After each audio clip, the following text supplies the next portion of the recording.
Brain according, এটা কিন্তু NCERT diagram, ঠিক আছে? এই এনসিআরটি ডায়াগ্রামটাকেই কিন্তু আমি যেভাবে বোঝাচ্ছি ঠিক সেভাবে বোঝো। ব্ল্যাক কালার ছাড়া অন্য যে কালার আছে সেগুলো কিন্তু তোমাকে বুঝতে সুবিধা করবে অ্যাকর্ডিং টু এনসিআরটি। এনসিআরটির এই ডায়াগ্রামটা পরীক্ষার আগে জাস্ট দেখবে, কারণ বলছি তখন তোমার পড়ার সময় থাকবে না। আমরা জানি কি, the brain can be divided into three major parts, তিনটে পার্টস দিয়ে তৈরি, four brain, mid brain, hind brain. তার মানে অগ্র, মধ্য এবং পশ্চাৎ মস্তিষ্ক। এটাকে আমরা বলি পোজেনসেফালাম, প্রোজেনসেফালন, মেসেনসেফালন এবং রম্বেনসেফালন, ঠিক আছে? তো ফোর ব্রেন, এই যে এখানে আই রোমান ওয়ান দিয়ে করা হয়েছে, four brain is composed of mainly three parts according to NCERT. Cerebrum, next thalamus, next hypothalamus. আমি আগে এনসিআরটির কথা বলছি। Cerebrum further subdivided or composed of cerebral hemisphere, corpus callosum, cerebral cortex, ঠিক আছে? তার মানে কি, ফোর ব্রেন কোথা থেকে কোথা অবধি তৈরি আমরা আগে বুঝে নিই। ফোর ব্রেন এইখান থেকে শুরু হয়েছে, এই ভালো করে বুঝে নাও, অনেকের ধারণাটা খুব স্বচ্ছ নয়।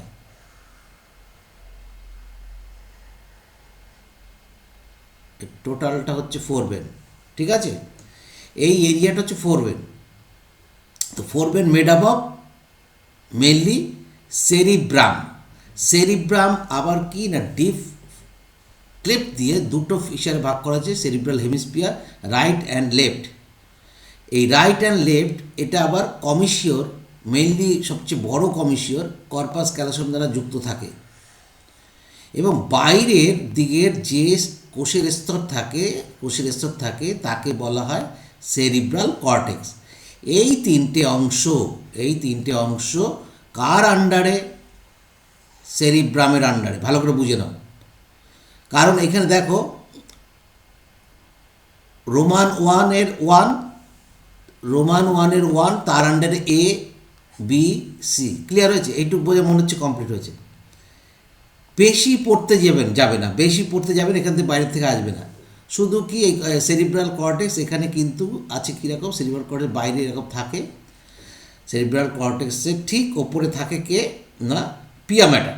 তো এই যে ওপরে ফোল্ডটাকে বলা হয় জাইরাস বা জাইরি, আর এই খাঁজটাকে, গ্রুপটাকে বলা হয় সালকাস সিঙ্গুলারে, আর প্লুরাল বলে সালকি। ওকে, তাহলে আমাদের ফোর ব্রেন কমপ্লিট। এবার আমরা মিড ব্রেনে যাও। মিড ব্রেন দুটো মাত্র অংশ নিয়ে তৈরি। মিড ব্রেন হচ্ছে এই যে মিড ব্রেন, আমাদের এখানে মিড ব্রেন দুটো অংশ নিয়ে তৈরি। একটা হচ্ছে কর্পোরা কোয়াড্রিজেমিনা, এটা কি না, চারটে ফোলা মতো অংশ থাকে, এরকম চারটে ফোলা মতো অংশ থাকে মিড ব্রেনে, ঠিক আছে? এরকম এর ভেতরে এই মিড ব্রেনের ভেতর থেকে একটা নালি যায়। কোন নালি?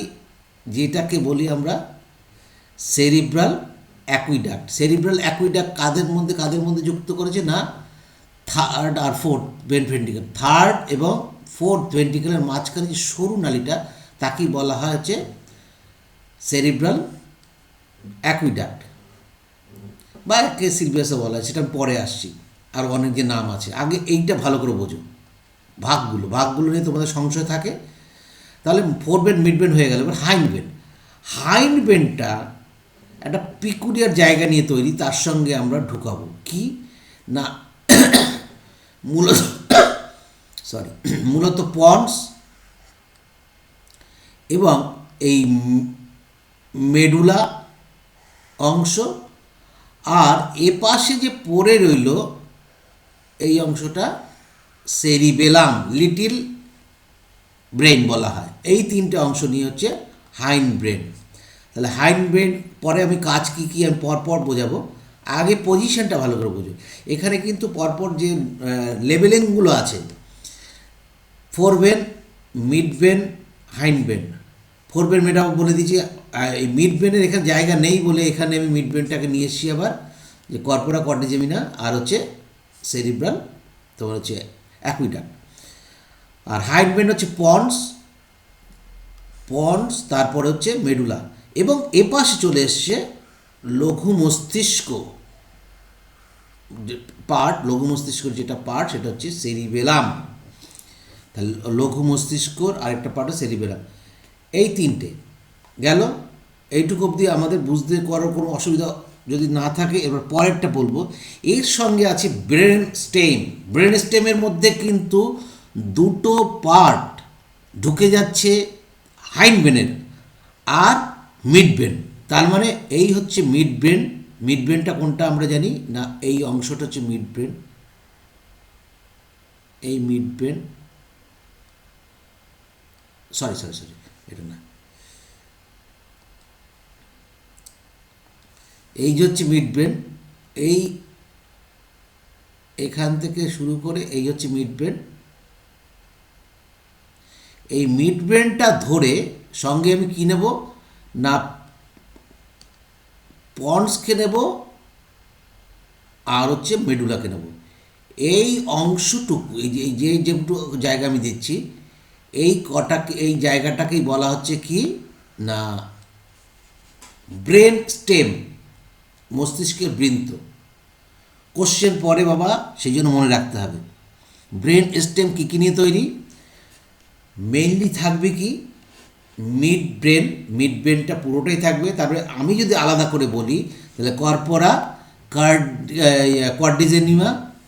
জেমিনা plus cerebral aqueduct plus pons plus medulla, এই চারটে অংশ নিয়ে তৈরি হচ্ছে ব্রেন স্টেম।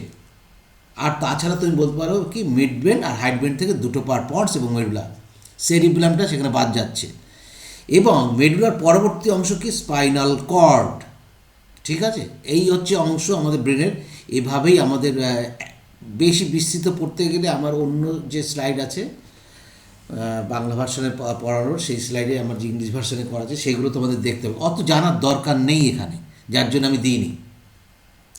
নেক্সট, ফোরবেন বা প্রোজেনসেফালন। ফোরবেন বা প্রোজেনসেফালন কী নিয়ে তৈরি? ফোরবেন কনসিস্ট অফ সেরিব্রাম, যা বলেছি cerebrum, thalamus, hypothalamus and also epithalamus olfactory lobe.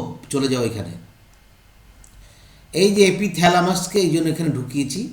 আর এখানে এপিথ্যালামাসটা এই পয়েন্টটা যেটা ছাদ তৈরি, রূপ তৈরি করে, রূপ অফ থ্যালামাস মেনলি। ঠিক আছে, তো ব্যাপার হচ্ছে যে এখানে তো অলফ্যাক্টরি লোব দেখানোর সুযোগ নেই, যার জন্য আমি দেখাতে পারছি না। অলফ্যাক্টরি লোব দেখানোর সুযোগ নেই। তো মেনলি হচ্ছে কি সেরিব্রামস, থ্যালামাস, হাইপোথ্যালামাস, এক্সট্রা যেটা হচ্ছে এপিথ্যালামাস, অলফ্যাক্টরি লোব, অপটিক লোব সবই পড়ছে তোমার হচ্ছে কোথায়? ফোরব্রেনের মধ্যে। নেক্সট হচ্ছে cerebrum. Cerebrum forms the major part, পুরো একদম বেশিরভাগ অংশ দিয়েই তৈরি হচ্ছে human brain. Cerebrum is compose কি সেরিব্রাল হেমিস্ফিয়ার, গোলার্ধ। ঠিক আছে, এটা ভাগ করা হচ্ছে কি ক্লিপ দিয়ে, একটা ফিশার আছে, ফিশার দিয়ে ভাগ করা হচ্ছে, কিন্তু যুক্ত থাকছে কর্পাস ক্যালোসাম দিয়ে, দেখিয়ে দিয়েছি, এবং সেরিব্রাল কর্টেক্স দিয়ে। তিনটে অংশ নিয়ে cerebral hemisphere. A deep cleft, যেটা বলছিলাম মিডিয়াম ফিশার বলা হয়, divide cerebral hemisphere into halves which are left and right cerebral hemisphere. Clear হয়েছে? দুটো অংশে ভাগ করলাম। মানে ব্যাপারটা হচ্ছে যে এইরকম ছিল হেডটা, তোমার সেরিব্রাল হেমিস্ফিয়ারটা, সেটা কি হয়েছে না এইভাবে ভাগ হয়েছে। এবার যদি সেটাকে আমি ভাগ করে যদি দেখানো যেত, যদি এইভাবে সেকশান করি, তাহলে আমরা দেখতে পাবো কি না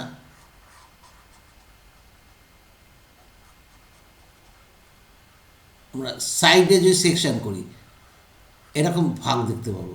এটা হচ্ছে ক্লিপটা। আর এইখান থেকেই থাকবে হচ্ছে কি কমিশনটা, মানে যেটা কর্পাস ক্যালোসাম, দুটোকে যুক্ত করবে কমিশন। কর্পাস ক্যালোসাম এটা আউট অফ এনসিইআরটির লার্জেস্ট কমিশিওর অফ ব্রেন, সবচেয়ে মনে রেখো। এবং ম্যামালিয়ান ক্যারেক্টারের মধ্যে অনেক ক্যারেক্টার আমরা পড়বো এরকম ম্যামালিয়ান ক্যারেক্টার, যেগুলো শুধুমাত্র ম্যামালেই থাকবে, যেমন ডায়াফ্রাম ম্যামালিয়ান ক্যারেক্টার। ঠিক আছে, সেরকম।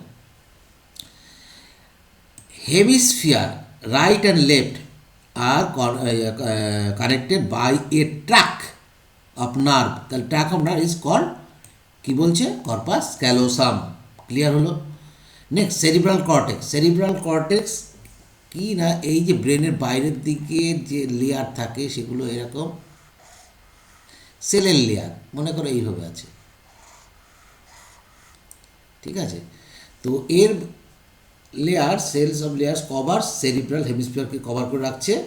Is cerebral cortex is thrown into prominent folds. Folds বলে এখানে ছেড়ে দিয়েছে, কিন্তু আমরা একটু জানি ফোর্টসের মধ্যে দুরকম, একটা রিজেস বা ফোর্টস বলে, যাকে জাইরি বা জাইরি হচ্ছে প্লুরাল, জাইরাস হচ্ছে তার মানে এটা হচ্ছে জাইরি, জাইরি, আর এইটাকে বলা হচ্ছে সালকাস বা sulci. Cerebral cortex is refer to as a grey matter. কেন গ্রে ম্যাটার? না এই অংশে সমস্ত অ্যাকশন পার্টটা ভেতর দিকে থাকবে, আর সেল বডিটা বা সাইটন, এখানে অ্যাগ্রিগেশন অফ সাইটন থাকে, আর ভেতরে থাকবে হচ্ছে সব অ্যাকশন পার্ট। তো এই অ্যাকশন পার্ট থাকে বলে এটা হোয়াইট ম্যাটার, আর এটা হচ্ছে গ্রে ম্যাটার। তাহলে গ্রে ম্যাটার কেন বলা হয় না, aggregation of cell body of neuron এই ওখানে অবস্থান করে। তাহলে ব্রেনের ক্ষেত্রে ভালো করে বুঝবে, ব্রেনের ক্ষেত্রে সেকশন করি, দুটো পার্ট করি, গ্রে ম্যাটার হচ্ছে বাইরের দিকে থাকে আর ভেতর থেকে থাকে হোয়াইট ম্যাটার। কিন্তু স্পাইনাল কর্ডের ক্ষেত্রে, এটা হচ্ছে ব্রেনের ক্ষেত্রে, স্পাইনাল কর্ডের ক্ষেত্রে ঠিক অপোজিট হয়, ভেতরে থাকে হচ্ছে grey matter, aggregation of cell body or cyton এখানে থাকবে, আর হচ্ছে হোয়াইট ম্যাটার থাকে হচ্ছে বাইরের দিকে, এটা মনে রাখো। যেন cortex refer to A grey matter, এর আরেক নাম আছে নিওপেলিয়াম বা পেলিয়াম, যাই বলো, ডিউ টু গ্রিশ কালার, গ্রেশ কালার জন্য এরকম গ্রে ম্যাটার বলা হয়। Neuron sell bodies or cyton এখানে বেশি পরিমাণে থাকে, সেই জন্য এই কালারটা নেয়। ইন ব্রেন, এই যেটা বলছিলাম, ইন ব্রেন গ্রে ম্যাটার কেন বলা হয়, সাইডে থাকে, এটা তুমি একদম এখানে সময় কাটাচ্ছি না, স্পাইনাল কর্ডে হোয়াইট ম্যাটার বলা হয়ে গেছে। Cerebral cortex contains major, very important line, very important line. কী করে না, মোটর এরিয়া, সেঞ্জুরি এরিয়া, এই দুটো এরিয়া থাকে, তার মানে খবর আসছে, খবর যাচ্ছে, প্লাস এ লার্জ পোর্শন আছে সেখানে কিন্তু সেঞ্জুরি না মোটর সেটাকে ভালো করে আমরা তার ফাংশন ক্লিয়ারলি আমাদের জানা নেই, সেই জন্য সেই এরিয়াকে বলি association area. This reason is called association area. এই অ্যাসোসিয়েশন এরিয়ার কাজটা কি, ভেরি ইম্পর্টেন্ট, কমপ্লেক্স ফাংশন কি, ইন্টারসেন্সরি অ্যাসোসিয়েশনের কাজ করে, memory and communication, very important. তাহলে মেমোরি অ্যান্ড কমিউনিকেশন হচ্ছে সেরিব্রাল কর্টেক্সের অ্যাসোসিয়েশন এরিয়া। কোন এরিয়া?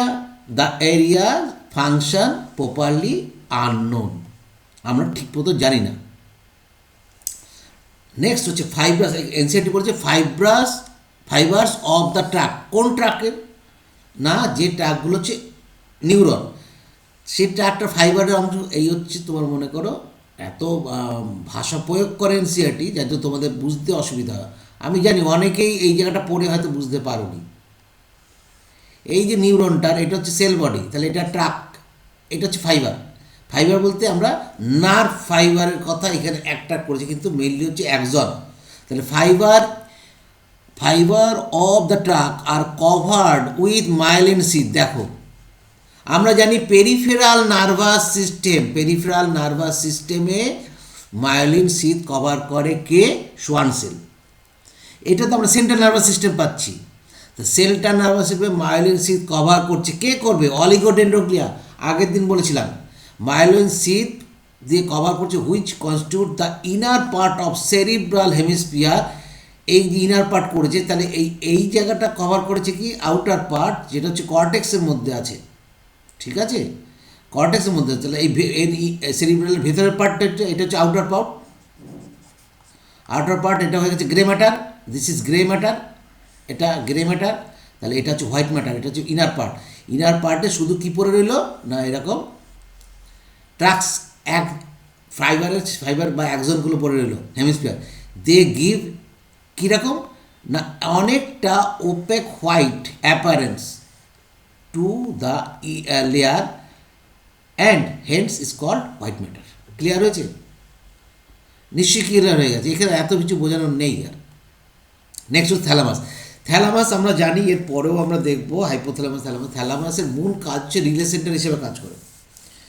থ্যালামাসকে পাস না করে ব্রেনে কোনো খবর ঢোকা বা বেরিয়ে আসা খুব মুশকিল। সিংহদ্বার।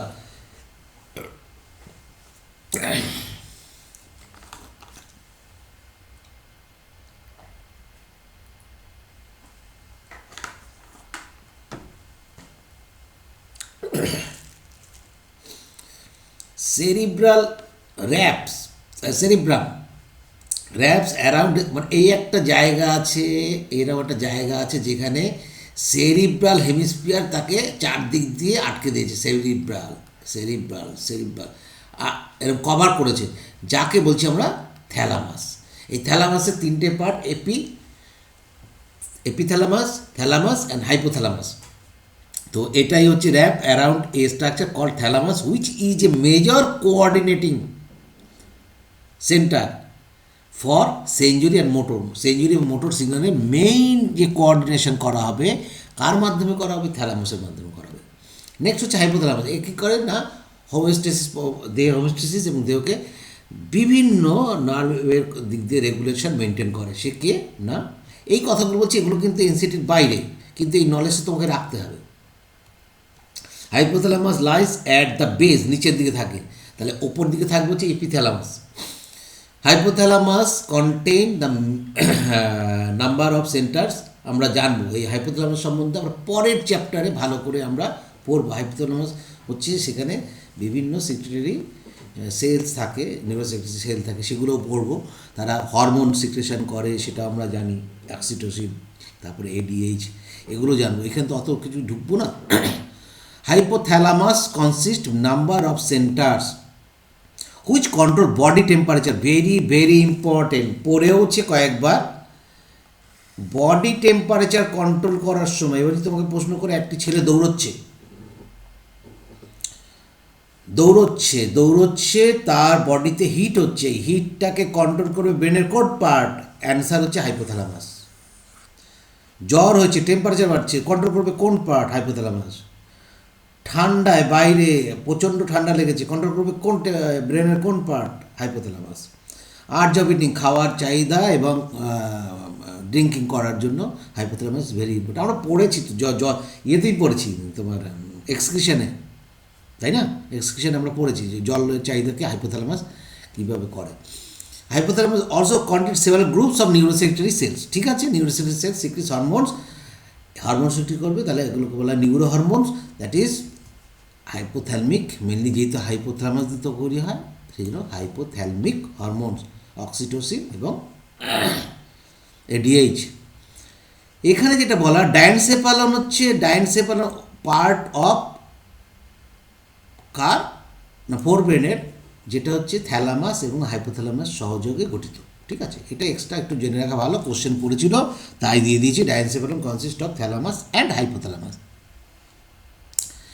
Next, limbic lobe or limbic system. Limbic lobe or limbic system present the base জায়গা থাকে যেখানে হচ্ছে তোমার হচ্ছে মেনলি সেরিব্রাল হেমিস্ফিয়ার থাকে এবং অন্য যে দুটো পার্ট থাকে সেটা পার্ট হচ্ছে মেনলি। এটা কী করে না, আমাদের যে যত রকমের কামনা বাসনা, পড়াশুনো করা, এই করা, বিভিন্ন যে আবেদন, বিভিন্ন যে সেন্টিমেন্টাল ব্যাপার, সমস্ত কিছু কিন্তু লিম্বিক লোব বা লিম্বিক সিস্টেম তার জন্য দায়ী।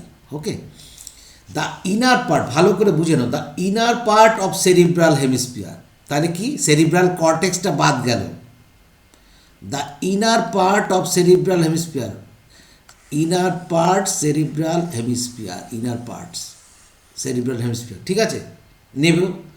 আর a group of associated deep structure, তার নিচের দিকে রয়েছে দুটো অঙ্গ, একটা হচ্ছে অ্যামিগডেলা অ্যান্ড হিপোক্যাম্পাস। হিপ্পোক্যাম্পাস আমরা একটা প্রাণীর সায়েন্টিফিক নাম জানি, যাই হোক ওটা হিপ্পোক্যাম্পাস, অ্যামিগডেলা এবং আরও কয়েকটা পয়েন্ট আছে। সেই পয়েন্টগুলো মিলিতভাবে একটা কমপ্লেক্স স্ট্রাকচার তৈরি করে যাকে বলে লিম্বিক লোব। তাহলে কোন এলাকাটা লিম্বিক লোব একটু দেখে আসি। তাহলে লিম্বিক লোবকে যে সেরিব্রাল, এটাকে এই টোটালটাই তো সেরিব্রাল হবে, এই যে টোটালটাই কিন্তু তোমার হচ্ছে ফ্রন্টাল লোব, এখানে হচ্ছে আপার লোব, টোটালটাই যদি হয় তাহলে কোন পার্টটুকু আমরা নেব, কোন পার্টটুকুর কথা বলো না, এই পার্টটুকু নেব ডিপার নিচের দিকে। তাহলে সেরিব্রাল হেমিস্ফিয়ার থাকবে ভেতরের পার্ট, প্লাস হচ্ছে অ্যাম্বাইগডেলা এবং হিপ্পোক্যাম্পাস অ্যান্ড আদার যে পয়েন্টগুলো আছে এই সমস্তগুলো, এই যে এটা এবং প্যারাহিপ্পোক্যাম্পাস, জাইরাস, এই সমস্ত ফর্মিক্স, এই অংশটা নিয়েই তৈরি হয় হচ্ছে লিম্বিক সিস্টেম। লিম্বিক সিস্টেম কি the inner part of cerebral hemisphere and a group of associated, সেটা হচ্ছে তোমার বলা হচ্ছে কি লিম্বিক সিস্টেম। ডবল হয়ে গেছে। অ্যালং উইথ দ্য হিপ্পোক্যাম্পাস, তাহলে কী নিলাম, হিপ্পোক্যাম্পাস সঙ্গে নিলাম, লিম্বিককে সঙ্গে নিলাম, ইনভলভ রেগুলেশন অফ সেক্সুয়াল, তাহলে এবার কিন্তু কাজের দিক দিয়ে ভাগ করছি। Along with hippocampus,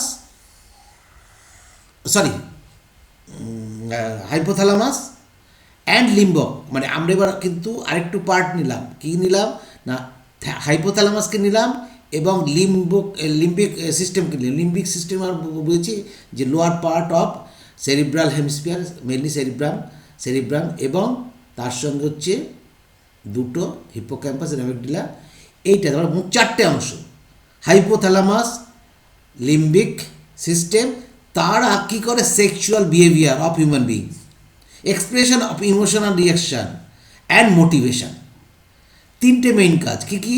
sexual behaviour, বিভিন্ন মানুষের সেক্সুয়াল বিহেভিয়ার বিভিন্ন রকম হয়, কেউ অভদ্র চূড়ান্ত হয়ে যায়, কেউ ভদ্র হয়, তো এই জায়গাটা কিন্তু কন্ট্রোল করে। এবং ইমোশনাল রিয়াকশান, কেউ ভাবুক প্রকৃতির হয়ে যায়, কেউ খুব ঠিক নির্দিষ্ট সুচিন্তিত মতামত প্রকাশ করে, এবং এটাই আবার মোটিভেশন, কারো কাজ করে কারো কাজ করে না। যেমন আমি পড়াচ্ছি, এই তোমাদের মধ্যে কারো মোটিভেশন এতটাই কাজ করছে সে কিন্তু একদম পুঙ্খানুপুঙ্খভাবে শোনার চেষ্টা করছো, বোঝার চেষ্টা করছো, আমি মোটিভেট করার চেষ্টা করছি, তোমরা মোটিভেটেড হচ্ছ। আবার দু একজনের মধ্যে হয়তো এদিক ওদিক তাকাচ্ছ, ঘুরছো, ওই রান্নাঘরে মা হয়তো কিছু রান্না করছে বা ওইদিকে নজর আছে। তো এই কাজগুলো মেইনলি হচ্ছে হাইপোথ্যালামাস প্লাস হচ্ছে লিম্বিক সিস্টেম কন্ট্রোল করে, mainly involve the regulation of sexual behaviour, expression emotional reaction and motivation. Very important জায়গা, কিন্তু বারবার ওই জন্য সময় দিচ্ছি। এই ইমোশনালের পার্টটা কি এক্সাইটমেন্ট, প্লেজার, রাগে অ্যান্ড ফিয়ার। ওকে, প্রত্যেকটা এই জায়গাগুলো একটু দেখো। এখানে আমি এক্সট্রা একটা ডায়াগ্রাম দিয়েছি, এটা একটু দেখে রাখতে পারো, কারণ অনেকগুলো পয়েন্ট আছে যেগুলো তোমার এনসিইআরটিতে নেই। যেমন আরভার ভেটি, এই আরভার ভেটি কি, এগুলো হচ্ছে নার্ভের অংশ এবং এই হোয়াইট ম্যাটারের মাঝখানে পড়ে থাকে প্রচণ্ড পরিমাণে। তোমার এখানে কি গাছের মতন চেহারা নিয়েছে নার্ভগুলো, সেই জন্য তোমার এই অংশে সেরিবেলাম যে অংশটা, সেরিবেলাম অংশে এই অংশটা দেখতে পাবে। এইটা একবার প্রশ্ন পড়েছিল। আর বাকিগুলো তোমরা দেখলেই বুঝতে পারবে, ফ্রন্টাল, সুপিরিয়র, পোস্টিরিয়র আর ইনফিরিয়র যে পার্ট ব্রেনের, সেগুলো একটু দেখে রাখবে, ব্যাস, আর কিচ্ছু দরকার নেই। নেক্সট, মিড ব্রেন বা মেসেনসেফালাম। মিড ব্রেন আমরা আলোচনা করেছি কি না, মিড ব্রেন হচ্ছে এরকম, আমি যদি সেকশন করি তাহলে এরকম অংশটা থাকবে, আর কি থাকবে না এখানে এই অংশটাকে নিয়ে মিড ব্রেন, আমি বাইরের দিকটা আঁকলাম না। তাহলে কি, mid brain is situated in between thalamus আর হাইপোথ্যালামাস। তাহলে এর ওপরেই দেখো থ্যালামাস অ্যান্ড হাইপোথ্যালামাস বসে আছে, আর নিচে বসে আছে কে, এখান থেকে পন্স। এই যে পন্স বসে আছে এর মাঝখানটায় হচ্ছে অবস্থান করছে তোমার কে না মিড ব্রেন। মিড ব্রেন খুব সংক্ষিপ্ত জায়গা। এ ক্যানাল কল সেরিব্রাল অ্যাকুইডাক্ট, ঠিক আছে, ওই যে ক্যানালটা বলেছিল, এই যে this is canal, canal cerebral aqueduct, or এটা ইটার বলা হয়, ইটার দিয়ে প্রশ্ন হয়, অ্যাকুইডাক্ট সিলভিয়াসও বলা হয়, নামগুলো কিন্তু মনে রাখবে, ঘুরিয়ে ফিরে করতে পারে। Pass through the mid brain, mid brain মধ্যে দিয়ে পাস করবে। নেক্সট ডরসাল পোর্শনে, ডরসাল পোর্শনে আমি কী এঁকেছিলাম, ডরসাল পোর্শনে এরকম দুটো উঁচু উঁচু জায়গায় ছিল, এদিকে দুটো হলে ওপাশটাও দুটো হবে, সে মোট চারটে। Dorsal portion of the mid brain consist of 4 round swallowing, তাহলে দুটো লোবস মেনলি দুটো করে, একটা হচ্ছে আপার লোব দুটো, এই আপার লোব এখানে থাকছে, এই পাশে একটা পাশে একটা দুটো, আর নিচের লোব লোয়ার লোব দুটো, মোট হচ্ছে টোটাল হচ্ছে চারটে। কর্ড কর্পোরা কোয়াড্রিলিনি, এটা হচ্ছে mammalian character, very important mammalian character, যেটা দিয়ে আমরা চিনতে পারবো। হাইনবেন রম্বেন সেফালন, রম্বেন সেফালন কী দিয়েছে না, hindbrain comprises pons, cerebellum and medulla, also called, মেডুলাকে আমরা কী বলি, মেডুলা অবলাঙ্গাটা, ঠিক আছে। তাহলে পন্স কোথাকার জায়গাটা একটু এঁকে দেখায়, এই হচ্ছে পন্সের জায়গা, তারপরে medulla,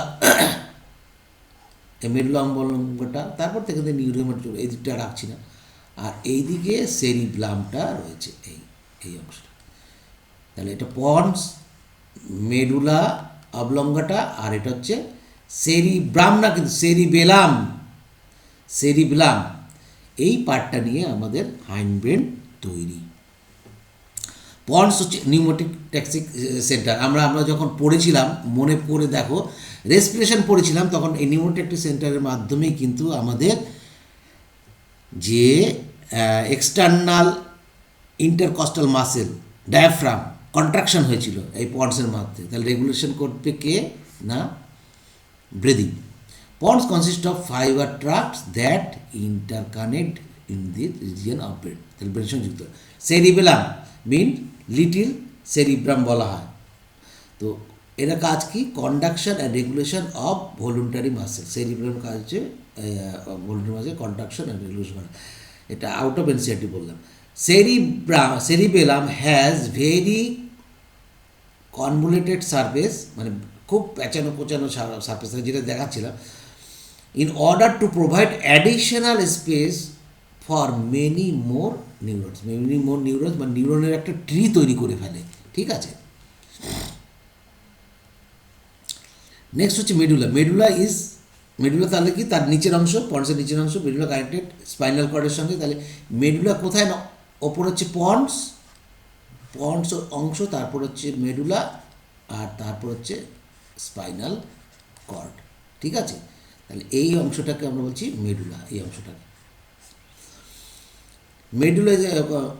medulla contains centre which control, কী কী করছে মনে করে দেখো, রেসপিরেশন, কার্ডিওভাস্কুলার রিফ্লেক্স আমরা পড়েছিলাম, মেডুলা থেকে আসছিল, এবং গ্যাস্ট্রিক সিক্রেশন, অলসো প্যারিস্টালসিস, এটাও কিন্তু মেডুলার মাধ্যমে করা সম্ভব।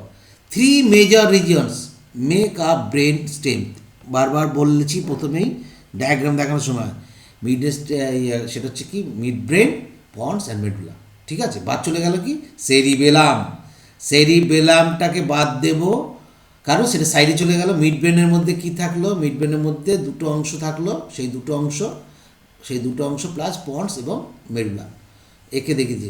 Brain stem forms the connection between brain and spinal cord. এই ডায়াগ্রামটা শুধুমাত্র এই হচ্ছে পড়বে, এটা হচ্ছে 1 এবং 2 ভেন্ট্রিকেল, 3 নম্বর ভেন্ট্রিকেল, 4 নম্বর ভেন্ট্রিকেল, এই যে অ্যাকুইডাক্ট অফ সিলভিয়াস বা সেরিব্রাল অ্যাকুইডাক্ট, পন্স কোথায়, সেরিব্লাম কোথায়, দেখো এই ডায়াগ্রামটা তোমাকে খুব হেল্প করবে বুঝতে, ব্রেনের বিভিন্ন অংশ, থ্যালামাস কোন জায়গাটায়, থার্ড ভেন্ট্রিকেল কোনটা, কর্পাস ক্যালোসাম যেটাকে বলেছিলাম, এই যে সেই খাসটা, ঠিক আছে, এটা সেরিব্রাল হেমিস্ফিয়ার, এটা একটা সেরিব্রাল হেমিস্ফিয়ার, বাইরের অংশ কর্টেক্স, ঠিক আছে, ভেতরে এই যে হচ্ছে কমিশিওর, কর্পাস ক্যালোসাম সবচেয়ে বড় কমিশিওর, ঠিক আছে, যুক্ত করে রাখে। এইটা খুব ভালো করে দেখো, মানে তোমাকে বুঝতে সাহায্য করবে। এবং ফার্স্ট এবং সেকেন্ডে যে অংশটা পড়েছে, এই দুটো অংশ, এটা হচ্ছে ক্যারোটিড প্লেক্সাস, এরা কি তৈরি করে না, synovial fluid, cerebrospinal, sorry CSF cerebrospinal fluid originate from choroid plexus. ঠিক আছে, এই পয়েন্টটার জন্য তোমাদের দেওয়া, আর কিচ্ছু না। প্রত্যেকটা দেখো কত সুন্দরভাবে ভাগ করা আছে। সেরিব্রাম, নেক্সট হচ্ছে ডায়েনসেফালার মধ্যে এটা যাচ্ছে, মিড ব্রেনের মধ্যে এটা, হাইন্ড ব্রেনের মধ্যে, তারপর তো স্পাইনাল কর্ডের মধ্যে চলে যাচ্ছে। এনসাইটির মধ্যে নেই, কিন্তু তোমার বোঝার জন্য this diagram very very essential for you. Next reflex action. আমরা একদম বুঝি, তোমাকে কেউ যদি হঠাৎ আচমকা পিছন থেকে জোরে চিৎকার করে ওঠে, তুমি ভয় পেয়ে যাও, কী হলো। হঠাৎ পায়ের তলায় কাঁটা ঢুকলে তুমি পাটা সরিয়ে নিয়ে এসো। হঠাৎ তোমার যদি হাঁটুতে ছোট রাবারের হাতুড়ি দিয়ে বাড়ি মারা হয়, তাহলে নি জার্ক হয়, মানে তোমার যেটা হচ্ছে হাঁটু মানে প্যাটেলা, সেটা জার্ক করে। তারপরে তোমার মিষ্টির দোকানের সামনে দিয়ে গেলে পরে তোমার লালা সাইক্রেশন হয়। এই যে সমস্ত রিফ্লেক্স প্রতিবর্ত, তাহলে প্রতিবর্ত ক্রিয়া, রিফ্লেক্স অ্যাকশন, যে পথে এটা হয় তাকে বলে প্রতিবর্ত চাপ বা রিফ্লেক্স আর্ক। ক্লিয়ার হয়েছে? তাহলে এইখানে তোমার পায়ের তলায় কাটা ফুটেছে, সেঞ্জুরি নার্ভের মাধ্যমে গেল। কোথায় গেল? সেঞ্জুরি নার্ভের মাধ্যমে গেল তোমার হচ্ছে স্পাইনাল কর্ডে। এবং বলছি এরপরে এখান থেকে আছে পার্ট, এটা ইন্টার তোমার হচ্ছে নিউরন বলা হয়। তারপর সেখান থেকে হয়ে আবার সেই পাতেই আসলো মোটর নার্ভের মাধ্যমে, তুমি কী করলে? পাটা তুলে নিলে। তো এই যে ঘটনা ঘটলো, এই অ্যাকশানটাকে বলছি রিফ্লেক্স অ্যাকশান। এবং এর ফলে যে আমি আঁকলাম ছবিটা, চারটা আঁকলাম, এটা মাসেল, এটা হচ্ছে নাইল, মনে করো একটা নাইল। তো কি হচ্ছে না, এই যে আঁকলাম এটাকে বলছে হচ্ছে reflex arc.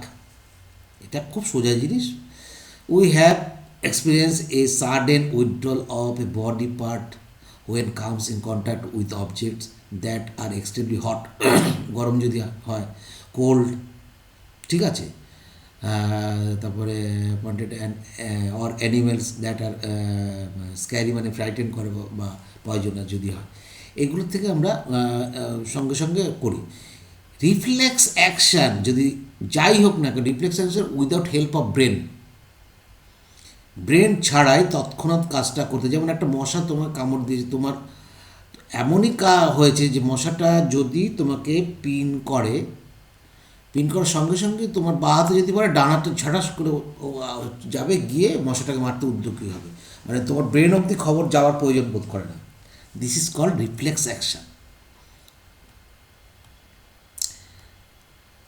The entire process of response to the peripheral nervous stimulation. তাহলে পেরিফেরাল নার্ভাস সিস্টেম, এটা পিএনএস লেখাটা ঠিক নয়, অনেকে পিএনএস বলে, আমি পিএনএস না, এটা হচ্ছে স্টিমুলেশন কথাটা, কিন্তু সিস্টেম নয়, সেই জন্য পিএনএসটা লিখছি না। তাহলে কি এন্টায়ার প্রসেসটা কী হবে?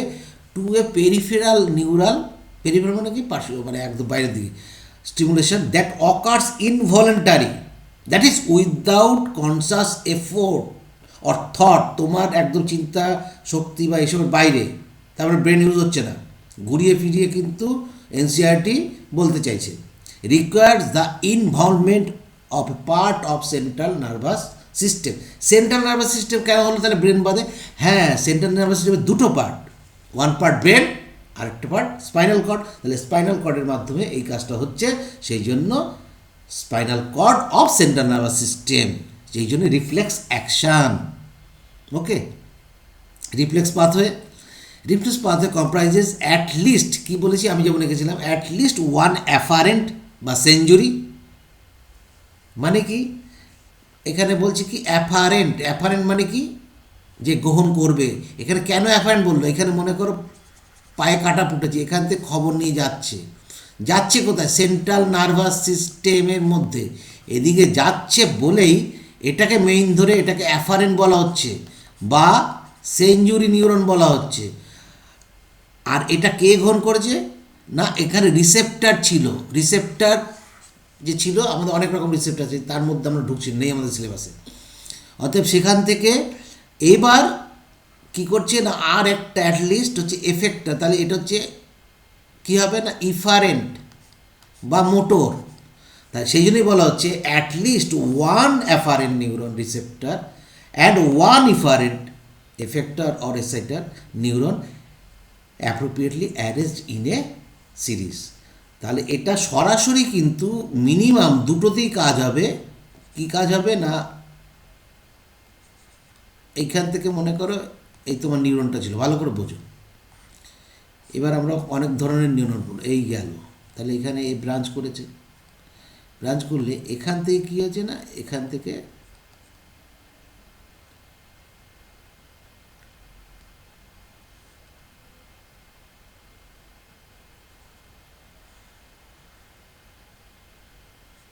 তাহলে এটা হচ্ছে এফেক্টার।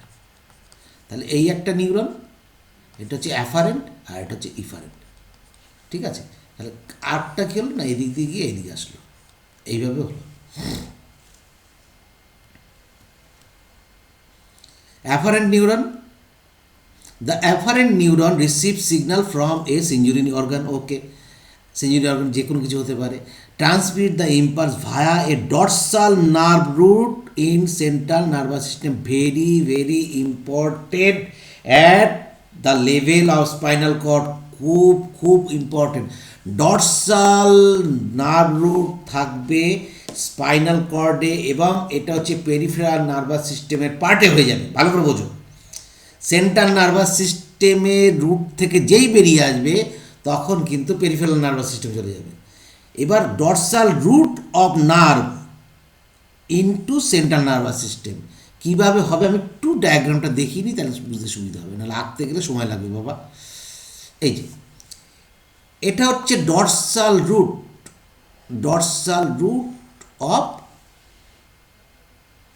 দেখো central nervous system, this is central nervous system, spinal cord, এটা ডরসাল পার্ট মানে পিঠের দিকটা ডরসাল পার্ট, এটা বুকের দিকটা, মানে যদি এটা ভার্টিব্রা হয়, ভার্টিব্রার একটা তো পিছনের দিক থাকবে, ওটা সামনের দিক থাকবে পিছনে, তাহলে this is dorsal root. Dorsal root ganglia কিন্তু পেরিফেরাল নার্ভাস সিস্টেমের আন্ডারে পড়ে, অ্যাকর্ডিং টু এনসিএটি ওখানে পরিষ্কার করে বলেনি, কিন্তু তুমি জেনে রাখো।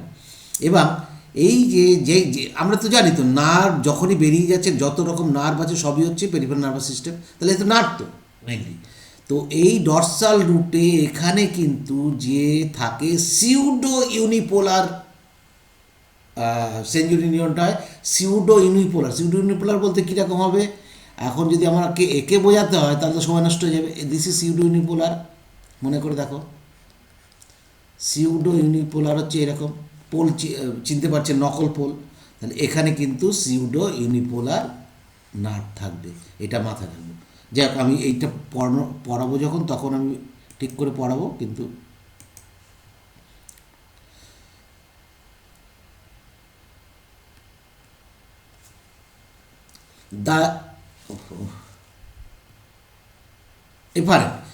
the efferent neuron receives signal from a sensory neuron and transmit impulse via a dorsal nerve root. Sense যখন যাবে ডরসাল নার্ভ রুট থেকে into central nervous system at the level of spinal cord. তাহলে central nervous system at the level, dorsal রুটটা কিন্তু peripheral, মনে থাকে যেন। ইফারেন্টটা ঠিক ওই যা দেখালাম, ইফারেন্ট নিউরন কী করে, then carry signal from central nervous system to the effector, the stimulus and response thus forms a reflex arc, একটা চাপ তৈরি করবে, arc as shown in below. নিজার, যেটা তোমার এনসিআরটি দেওয়া আছে, নিজার, এখানে অনেকগুলো নার্ভ নিউরন থাকে এবং এটা হচ্ছে জটিল প্রকৃতির হয়, সরল প্রকৃতির, বিভিন্ন টাইপের আছে, এটা হচ্ছে জটিল প্রকৃতির, কমপ্লেক্স টাইপের। Study in figure to understand the mechanism of the, এই যে ডায়াগ্রামটা ভেরি ইম্পর্টেন্ট, এটাকে বলা হয় ডরসাল হর্ন। ওহো, ডরসাল হর্ন, ঠিক আছে, এটা হচ্ছে ভেন্ট্রাল হর্ন। এই যে মাঝখানে এই যে ইন্টার নিউরন, প্রত্যেকটা নাম দেবে। গ্রে ম্যাটার দেখো কোথায় আছে, তাহলে হোয়াইট ম্যাটার বাইরের দিকে, ভেতরে এখানে গ্রে ম্যাটার হয়ে গেছে। তাহলে এই দেখো সবসময় বাইরের দিকে এখানে এই কেন গ্রে ম্যাটার না, এখানে থাকবে হচ্ছে সাইটন, এখানে আছে কে সাইটনগুলো এখানে আছে, সেই জন্য গ্রে ম্যাটার। ডরসাল রুট, তার মানে এখান থেকে যেই আমি বাড়ি মেরেছি স্টিমুলাস হয়েছে, এই যে মাসেল রিসেপ্টার থেকে নিয়েছে, রিসেপ্টার থেকে এই অ্যাফারেন্ট পাথ হয়ে সেন্স যাচ্ছে যাচ্ছে এই যে এটার মধ্যে ঢুকছে। দেখো এখানে এটা কোথায় আছে, সেল বডিটা মাঝখানে আছে, তাহলে এটা সিউডো ইউনিপোলার। একদম তোমার কিন্তু আমি বলেছি, এমনি এমনি বলিনি, কারণ এখান থেকে তোমাকে ডায়াগ্রাম কিন্তু দেখিয়ে দিয়েছে দিস ইজ সিউডো ইউনিপোলার। কারণ এখানে দেখাচ্ছে যে এই যে এইখান থেকে শুরু হয়েছে, এটা হচ্ছে অ্যাক্সন, ভালো করে বোঝো, অ্যাকশন, আর এটা হচ্ছে ডেনড্রন, ঠিক আছে, বা ডেনড্রাইট পার্ট হয়েছে, তাহলে সিউডো ইউনিপোলার। দেখো এই ডায়াগ্রাম দিয়ে কিন্তু তোমাকে প্রশ্ন না করে যদি বলে দেয় যে কোশ্চেন করে, তুমি কিন্তু কিছু করতে পারবে না, যে কই আমাদের তো লেখা নেই, বলবো কেন, আমরা তো ডায়াগ্রামে দিয়েছি, বোঝার কাজ তোমার, তো বুঝতে তো হবে তোমাকে। আমি বোঝাতে পারছি নিশ্চয়ই, এই যে এইভাবে চলে গেছে সিউডো ইউনিপোলার নিউরন প্রেজেন্ট কোথায় থাকবে না, তোমার রিফ্লেক্স অ্যাকশনে থাকবে সেঞ্চুরি। খবরদার এই ভুলটা করো না, ঠিক আছে। নেক্সট কি, এখান থেকে নিল, তারপর ইন্টার হতে পারে, নাও হতে পারে। এই যে এখানে দেখো দুটোই দেখিয়েছে, একটা নিউরন, এটা দুটো নিউরন, ঠিক আছে। আর এর ক্ষেত্রে দেখাচ্ছে আরেকটা নিউরন। এইবার এখানেও আরেকটা কোশ্চেন আসতে পারে, অ্যাকর্ডিং টু এনসিআরটি এখানে যেটা বলতে চাইছে, যদি একই পায়ের রিসেপ্টর গ্রহণ করে সেই পায়ের মাসেলটাই যদি তাকে হেল্প করে ওটাকে সরাতে, তখন কিন্তু সিম্পল রিফ্লেক্স অ্যাকশন হয়। তার মানে একটি অ্যাফারেন্ট একটি efferent, according to diagram of NCERT. কিন্তু যদি আলাদা হয় তখন কিন্তু হবে হচ্ছে কমপ্লেক্স হয়ে যায়। এখানে দেখো ইন্টার, এই লাইনটা দেখো ইন্টার নিউরন আছে, পড়বে না আশা করি, এখনও পর্যন্ত ওদের কোশ্চেন যথেষ্ট আছে, এখনও এইসব যারা ইয়ে করছে তাদের মাথায় এখনও এসব ঢোকেনি। এগুলো একবার ঢুকে গেলে তখন বিপদ হয়ে যাবে। ডায়াগ্রামগুলোর প্রত্যেকটা পয়েন্টগুলোকে ভালো করে বুঝবে। এই যে মনে করো এখানে এফারেন্ট পাথওয়ে লিখেছে, তো এফারেন্ট পাথওয়েটা জিজ্ঞেস চিহ্ন দিলে পরে, তো যদি এখানে কিন্তু অনেক কিছু করতে পারে, এফারেন্ট নিউরন হতে পারে, এখানে ইফারেন্ট নিউরন হতে পারে, ইফারেন্ট নিউরন হতে পারে। তো এখানে দুটো ইফারেন্ট, তোমার যেন কনফিউশন না হয়। ইফারেন্ট হচ্ছে দুটো শো করেছে, মানে কি দুভাবেই হতে পারে। ওকে, এই ডায়াগ্রামটাকে একটু বুঝবো, যেটা হচ্ছে অন্য কিচ্ছু না, ডরসাল হর্ন কোডটা, ডরসাল হর্ন সবসময় হচ্ছে তোমার সেঞ্চুরি, আর ভেন্ট্রাল হর্ন সবসময় হচ্ছে, এটা হচ্ছে ডরসাল হর্ন, এটা হচ্ছে ভেন্ট্রাল হর্ন, মোটর হবে অলওয়েজ, ঠিক আছে। আর এখান থেকে যখন বেরিয়ে আসবে এই পার্টটা হচ্ছে ইন্টারভার্টিবুলার ফোরামেন দিয়ে এই পার্টটা বেরিয়ে আসে, বেরিয়ে এসে র্যামাস ডরসালিস এবং র্যামাস ভেন্ট্রালিস। এই রেমাস ডরসালিস এটাও সেঞ্চুরি নার্ভাস সিস্টেম মেনলি নিয়ে যাবে, এবং মিক্সড নার্ভ মানে মোটর এবং নিউরন থাকবে। একমাত্র র্যামাস কমিউনিকেন্স যদি আসে তবেই সেটা হচ্ছে অটোনমিক নার্ভাস সিস্টেম। এগুলো তোমাদের হয়তো আসবে না, কিন্তু ডায়াগ্রামটা খুব ইম্পর্টেন্ট বলে আমি দিয়েছি। অটোনমিক নার্ভাস সিস্টেম কিন্তু কখনোই ডরসালিস বা ভেন্ট্রালিসের মাধ্যমে কাজ করে না, সেটা অলওয়েজ অটোনমিক নার্ভাস সিস্টেমের যে কমিউনিকেটর সব সময় কিন্তু মোটর হবে, র্যামাস থেকে কখনোই মিক্সড হবে না, that is vital. Century reception and processing. এবার আমরা সেঞ্চুরি রিসেপশনের মধ্যে ঢুকবো এবং তার যে প্রসেসিং তার মধ্যে ঢুকবো। সেঞ্চুরি রিসেপশনের মধ্যে আমরা জানি যে কী হতে পারে, মানে আমরা ছোটোবেলার থেকে শুনেছি চক্ষু, কর্ণ, নাসিকা, জিহ্বা আর ত্বক, মানে eye, ear, skin, nose, tongue, these are all sensory organs. এবং এই সেঞ্চুরি অর্গানস থেকে সেন্স গ্রহণ করা হয়, কোনোটার থেকে টেস্ট গ্রহণ করা হয়, কোনো থেকে স্মেল গ্রহণ করা হয়, কোনো থেকে সাউন্ড ভাইব্রেশন গ্রহণ করা হয়, কোনো থেকে টাচ গ্রহণ করা হয়, কোনো থেকে সাউন্ড করা হয়। বিভিন্ন রকম যে হয় সেটা কিন্তু আমাদের ব্রেনের মাধ্যমে সেটা প্রসেসিং হয়। সেই জন্য কিন্তু এটা কিন্তু রিফ্লেক্স অ্যাকশন না, কিন্তু ভালো করে বুঝতে হবে। এখানে তুমি এখন প্রশ্ন করতে বসে, আমরা তো মশা হুল ফোটালো, সেটা যদি রিফ্লেক্স হয় তাহলে স্কিনে যদি কোনো কারণে যদি আমি হাত দিই সেটা কিন্তু রিফ্লেক্স হবে না, সেটা কিন্তু সেন্স অর্গান হিসেবে তখন কাজ করে যাচ্ছে। ঠিক আছে, কারণ সেখানে রিসেপ্টারটা বিভিন্ন ধরনের রিসেপ্টার আছে, এখানে পড়ানোর স্কোপ নেই বলে আমি পড়াতে পারছি না। The climatic change in environment, an object and its color, hearing a sound, etc. All types of changes in the environment can be detected by sensory organs and send appropriate signal to the central nervous system, where all the সমস্ত inputs are processed and analysed. যেমন আমরা আমাদের রেটিনাতে উল্টানো চিত্র পড়লো, সেটা আমরা ঠিকভাবে দেখছি না, আমাদের ব্রেনের যে দর্শন কেন্দ্র আছে সেটা সবসময় উল্টোটাকে আবার উল্টিয়ে দেয়, যার জন্য আমরা দেখতে পাই। Signals are then sent different parts and center of the brain. This is how we can sense changes in the environment.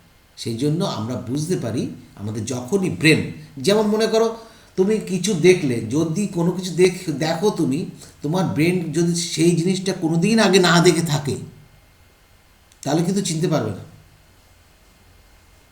তাহলে তুমি চিনতে পারবে না।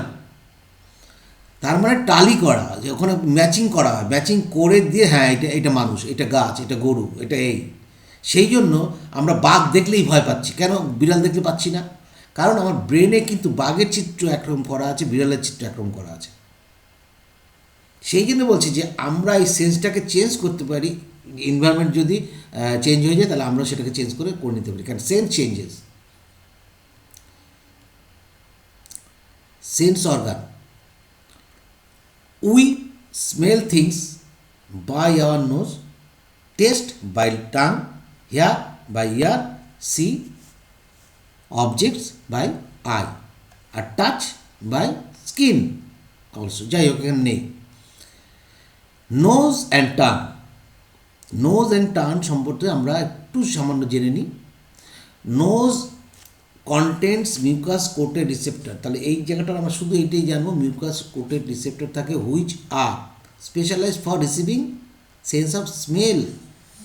কোথায় নিয়ে যাবে না, এটা এখানে যে রিসেপ্টর থাকবে সেই রিসেপ্টর হচ্ছে তোমার অলফ্যাক্টরি রিসেপ্টর, কারণ অলফ্যাক্টরি রিজিয়ানে বয়ে নিয়ে যাবে। অলফ্যাক্টরি রিজিয়ান কোথায় থাকে না, ফোরব্রেনে থাকে, একদম সেখানে নিয়ে যাবে।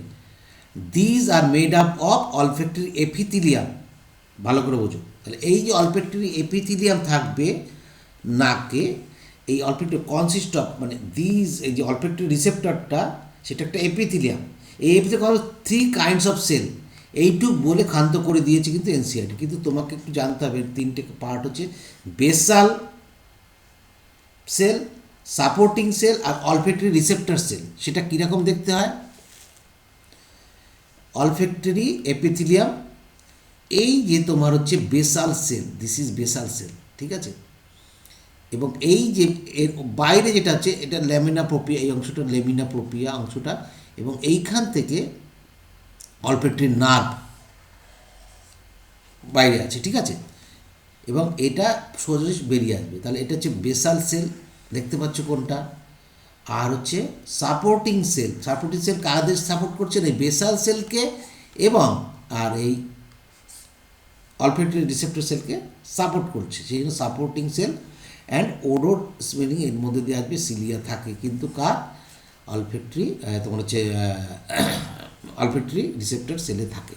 দুটো পার্ট অলফ্যাক্টরি এপিথেলিয়ামের, একটা হচ্ছে ল্যামিনার প্রোপিয়া। তোমাকে মোটামুটি, আচ্ছা আরেকটা জিনিস ভেরি ইম্পর্টেন্ট, বাউম্যান ক্যাপসুল পড়েছিল হচ্ছে কোথায়, আর এখানেও আছে বাউম্যান গ্ল্যান্ডস, ভেরি ইম্পর্টেন্ট। এখান থেকে কিন্তু কোশ্চেন পড়েছিল একবার, সে অনেক আগে। বাউম্যান ক্যাপসুল দেখবে তুমি প্রায় সম্ভবত 8-9 সালে AIPMT এই কোশ্চেন পড়েছিল। বাউম্যান গ্ল্যান্ড কোথায় দেখতে পাওয়া যায়? বাউম্যান ক্যাপসুল আর বাউম্যান গ্ল্যান্ডের মধ্যে দুটো পার্থক্য, একটা নাকে আর একটা হচ্ছে বাউম্যান ক্যাপসুল কিডনিতে। ওকে, neurons of the olfactory epithelium extend from the outside environment directly into a pair of broad bean-shaped organs called olfactory lobe, যেটা ব্রেনে থাকবে, which extension of brain limbic system, তার ব্রেনের লিম্বিক সিস্টেমের সঙ্গে জড়িত।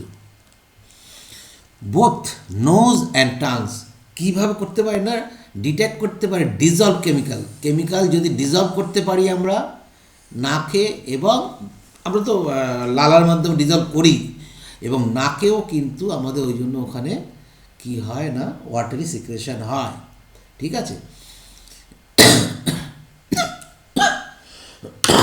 Sorry.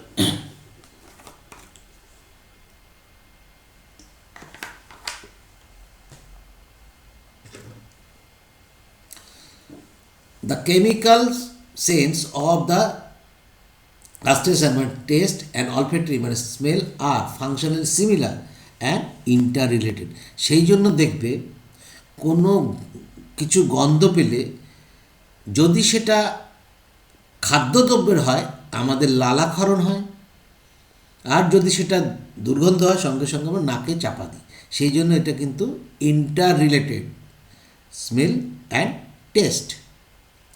Turn detect taste through taste bud দিয়ে করে, এবং এগুলো আমরা পড়েছিলাম কোথায়, ডাইজেস্টিভ সিস্টেমে কন্টেনিং যে মানে tasting receptors with each taste of food, একদম সিপ মানে small amount of drink, the brain integrates the differential inputs from the taste bud and a complex flavor of is perceived, এবং তখন আমরা বুঝতে পারি যে কী আসলো। ঠিক আছে, ব্রেনের মাধ্যমে। এটা হচ্ছে টেস্ট বার্ড, একটা সিম্পল একদম, এখানে কোনো খাবার গেলে পরে এই টেস্ট বোর্ডের মাধ্যমে আমরা বুঝতে পারবো, সেখান থেকে এফারেন্টের মাধ্যমে ব্রেনে চলে যাবে। ওকে, রিসেপ্টরের মাধ্যমে। নাও উই ইন্ট্রোডিউস, এবার আমরা পড়ব কি, sensory organ, eye organ of vision, and ear organ of hearing. তো এরপরে এটা পড়ব।